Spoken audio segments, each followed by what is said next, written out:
right. I've learned that I can't just, put everything on somebody else and expect it to be okay. Yeah. You gotta take some accountability for yourself. And that's the biggest thing as a person, though.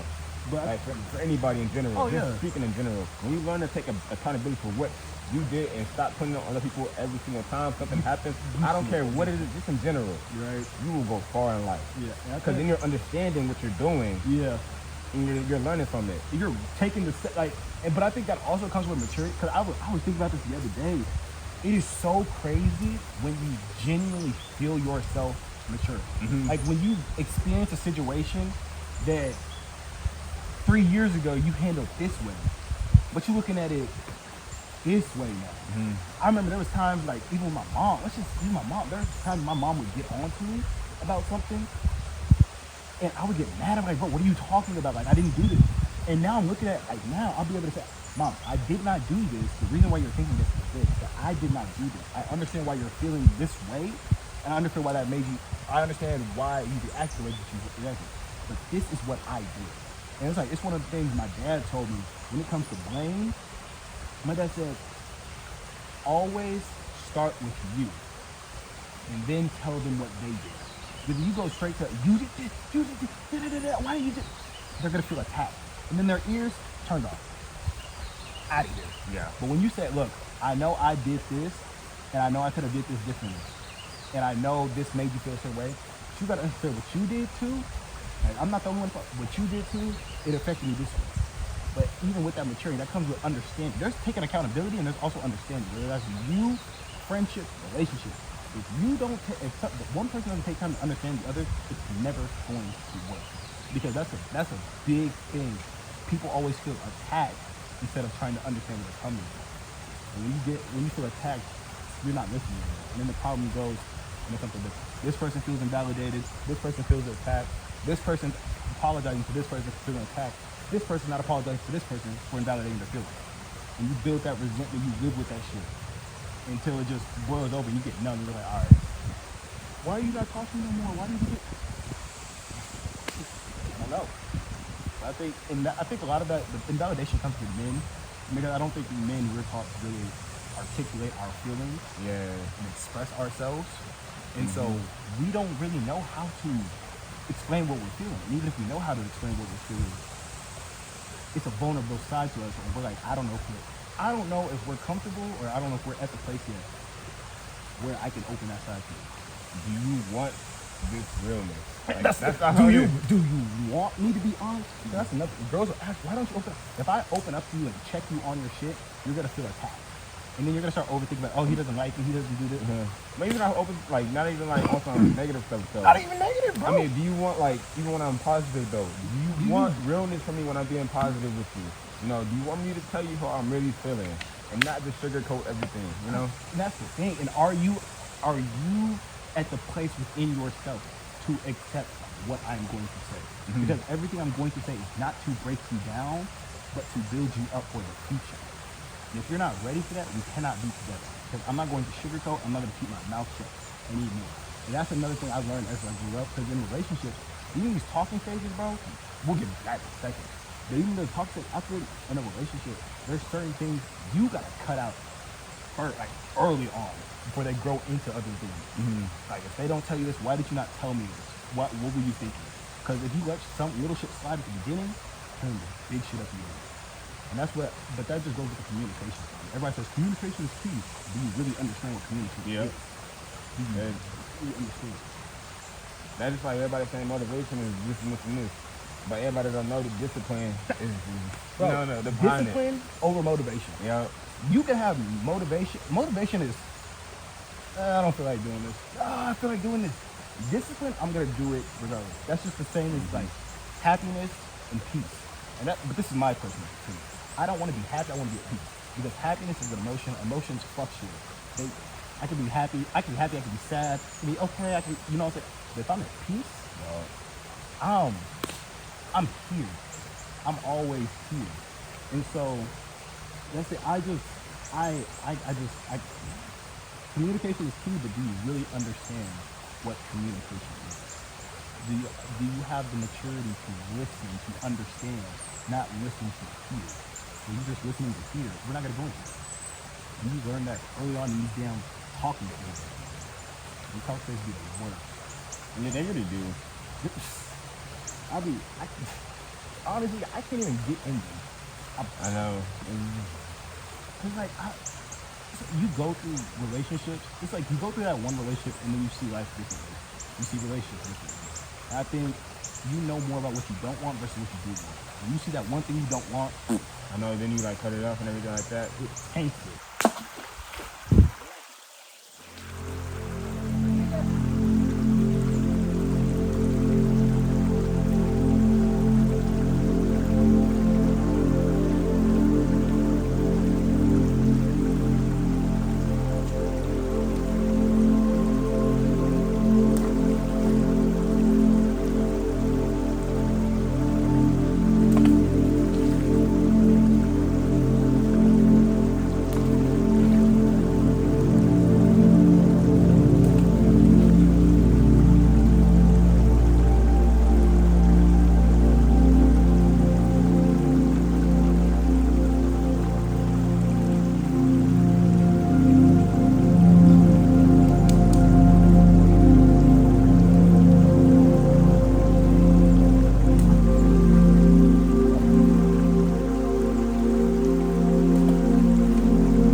I mean, people always hit on surf for less, but I feel like everybody gonna have like problems.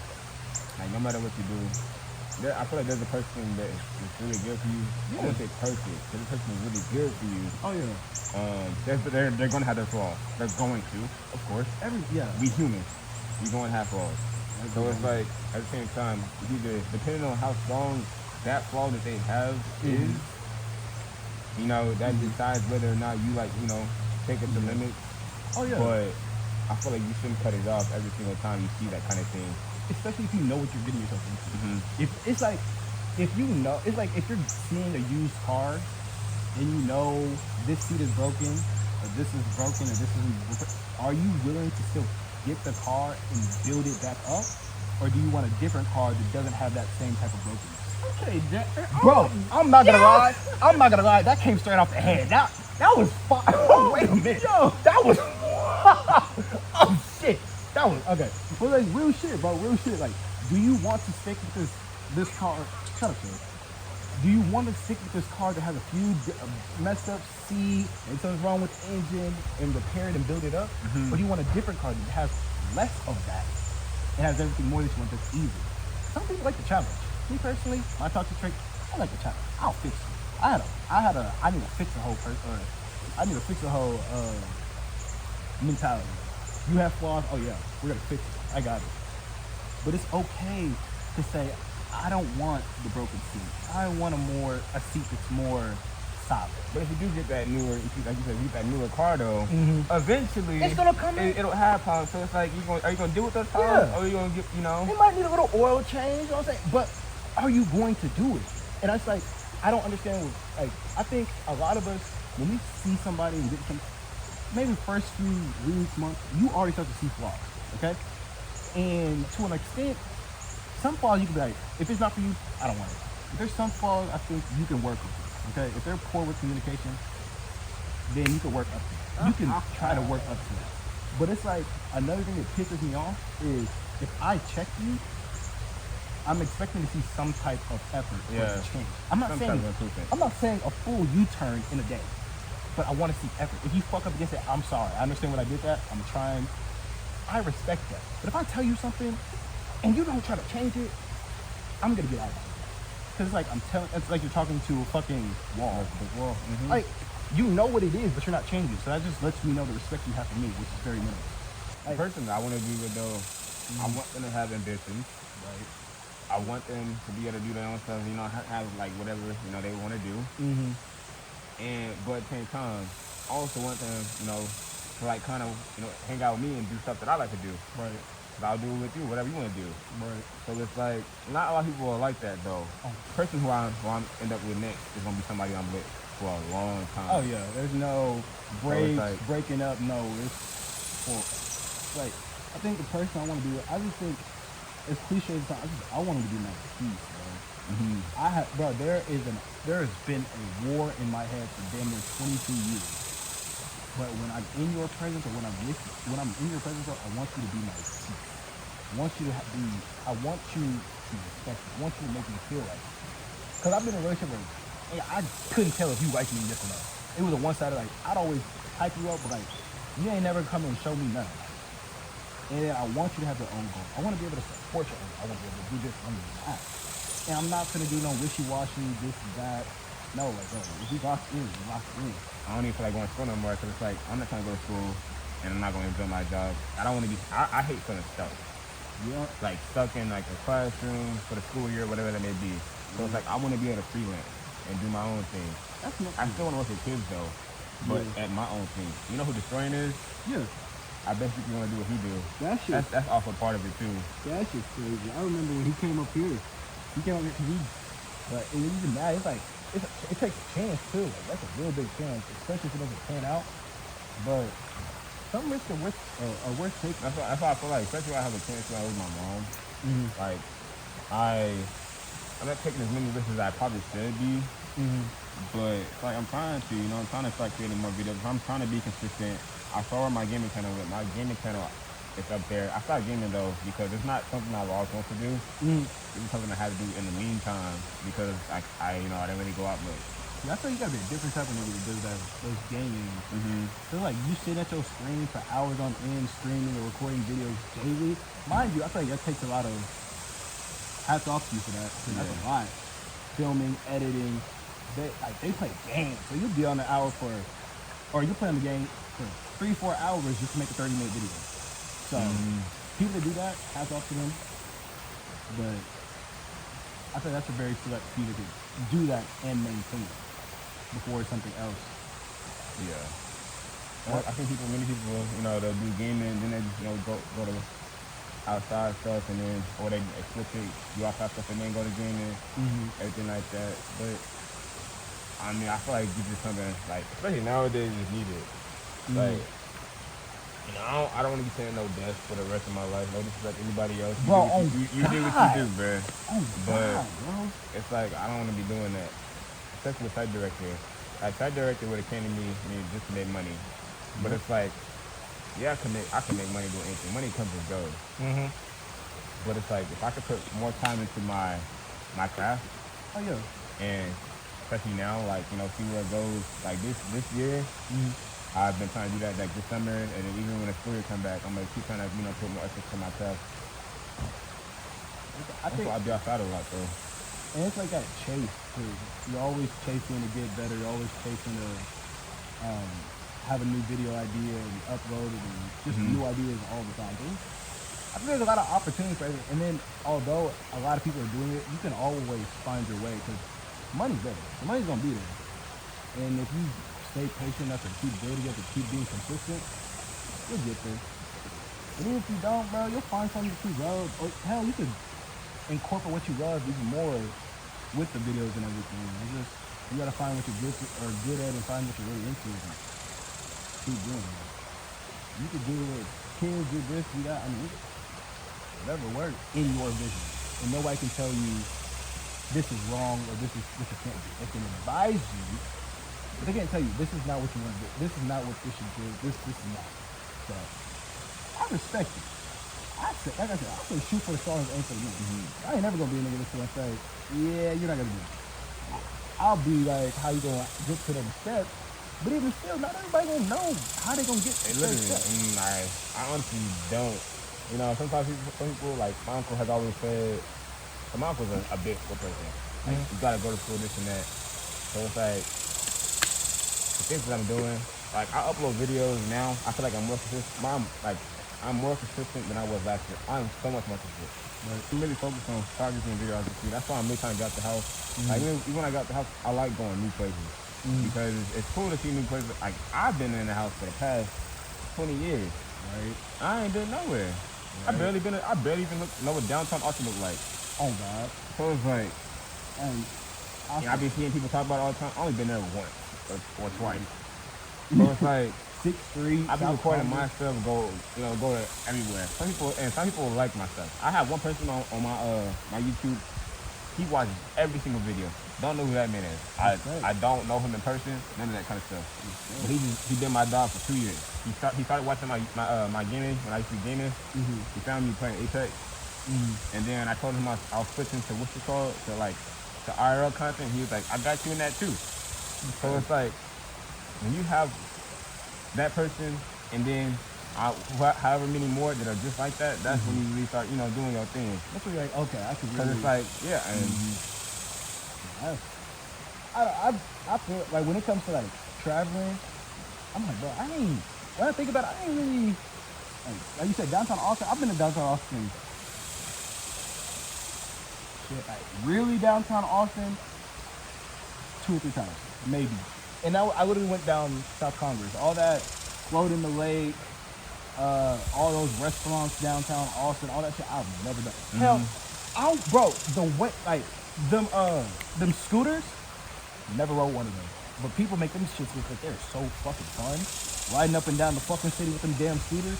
This shit like that, I was like, bro, what is that like? Literally, bro. What is that like? I've been confined to this general area for the last 15 years, let's say that. And so I'm seeing all this like, bro, I want to do that shit too. That shit's crazy. Or like all these trips people take, into all these different states. Like, I haven't even gone east. A lot of YouTubers I watch, they do that kind of stuff. There's actually the YouTubers who I actually hit up, and they responded to me, but they wasn't on the real stuff. So it's like it went sideways, But they were like in Dallas, and they be traveling everywhere. And so I hit them up one time. I was like, yo, I'm just trying to get out the house too, and travel and everything like that. But they didn't respond back. So it's like either one day I'll be like, okay, James, I guess it's time for you. That's when I'm trying to get a car too, because it's like you can just do it on your own. Or I've been trying to find one person I can just do like literally everything with, bruh. Like especially somebody who's like-minded. So it's like, if I could just, we can just go out and do everything, bro. And a whole bunch of stuff. I just noticed, I know personally that there's so much stuff out there. I've been watching so many different YouTubers. YouTubers going to Iceland who create content. I watch a YouTuber named Natalie Lynn. She be going everywhere. She be doing like van life trips and everything like that. So it's like, there's so much out there. And like me personally, I see like the little things. Like I love listening to water. Right. I like people come like people walking past the trails. Like I like going through the trails and like seeing what else is what's behind that. Like what's behind those trees or what's through those trees and everything like that. Like people wanna hit all the big like tourist attractions. Everybody wants to go to the like I told people the place I wanna go to Chile. And it's because they have the Atacama Desert. And the Atacama Desert is the darkest place where you can see the Milky Way. I want to see that. I don't want to go to fucking Chile to go to the biggest city, biggest place. I want to find like hidden gems. I want to find those hidden gems that not everybody goes to, but it's still pretty because there's so much. And there's so many places, like even like on this tough summer, there's like a place. That's the first time I went there. Dog, it was nice.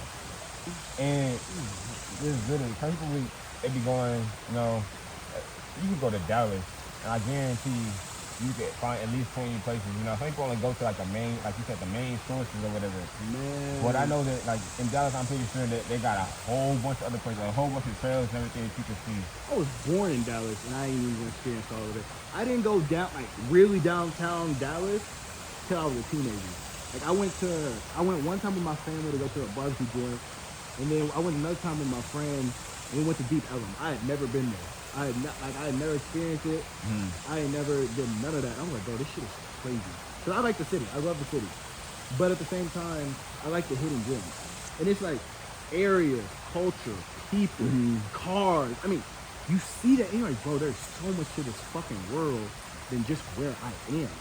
And even the things I find beautiful here, imagine what beauty lies everywhere else. And that's the thing. I was saying that to my video. Whenever we went to O'Sullivan Park, and I had recorded my video after you had left, I was just looking at the video. I was like, this is everything in my mind that I had wanted to see. Like through walking through the trees and everything like that. And I just know like I'm gonna just keep being amazed because it's like, this is cool, but at the end of the day, I'm gonna see more, and I'm gonna keep saying more, and every single time, like y'all just gonna keep hearing this from me, because I'm gonna keep being amazed with like all these different new places and everything like that. I never understood, like, you hear people say things are breathtaking, but I never understood that word until I looked and actually saw the ocean. Not the Gulf, the ocean.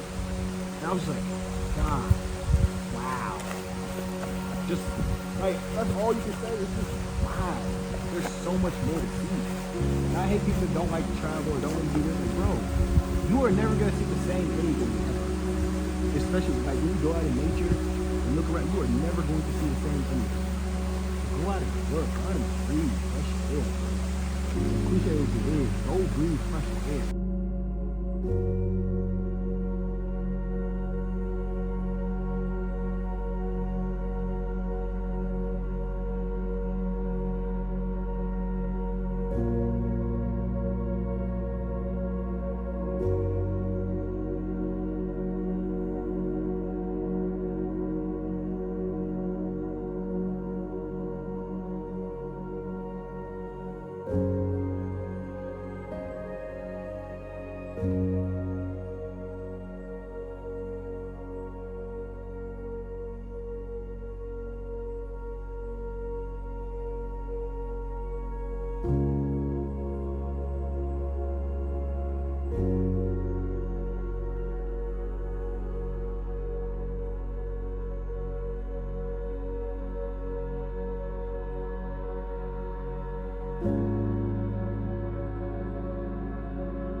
people over here.